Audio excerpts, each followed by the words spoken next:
जादुई जंगल की कहानी। पूरी दुनिया में एक ऐसा जंगल था जिसे लोग जादुई जंगल कहते थे।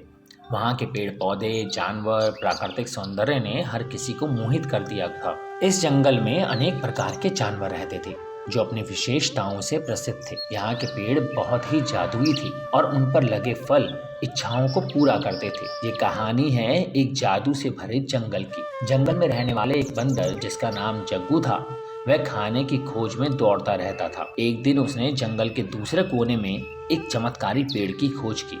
इस पेड़ पर अनगिनत फल थे, लेकिन उनमें से केवल एक फल ने उसका ध्यान खींचा। वह फल था जो किसी की भी मांग को पूरा कर सकता था। वह नहीं जानता था कि वह एक जादुई जंगल में है और उसके सामने एक जादुई पेड़ है। बंदर ने उस फल को तोड़कर खाने का निर्णय किया, लेकिन जैसे ही वह उसे छूने वाला था, उसने सोचा कि क्यों ना इस चमत्कारी फल का उपयोग करके जंगल के सभी जानवरों की सहायता की जाए। उसने सभी के भोजन के बारे में सोचा और निर्णय किया। उस दिन से उस बंदर ने जंगल के जानवरों की मदद करने में अपना जीवन समर्पित कर दिया। वह हर जानवर की समस्याओं को सुलझाने, उनकी मदद करने और उन्हें खुश रखने के लिए उस चमत्कारी फल का उपयोग करता रहा। उस फल से उसने सबकी मदद की और जंगल में रहने वाले जानवरों को खूब खुशियां बांटी। एक बार जंगल में सूखा आया।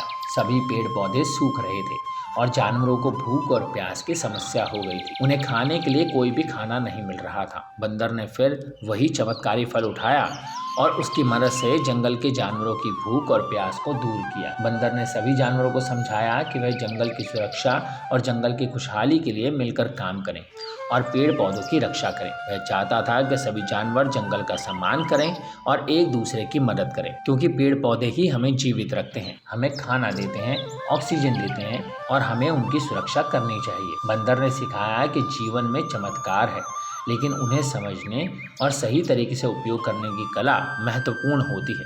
उसने सिखाया कि हर किसी की मदद करना और जंगल के सभी निवासियों का सम्मान करना ज़रूरी है। हमें सभी का सम्मान और आदर करना चाहिए। इस कहानी से हमें ये सीखने को मिलता है कि हमें जीवन में अपनी विशेष क्षमताओं का सही तरीके से उपयोग करना चाहिए। हमें हमारे साथी जनों की मदद करनी चाहिए और साथ ही प्रकृति की रक्षा भी करनी चाहिए। इससे हमारा जीवन और जंगल दोनों ही सुरक्षित रहेंगे। इस तरह जादुई जंगल की कहानी हमें सही राह दिखाती है और हमें बताती है कि हमें अपनी सार्थकता और क्षमताओं का सही तरीके से उपयोग करना चाहिए।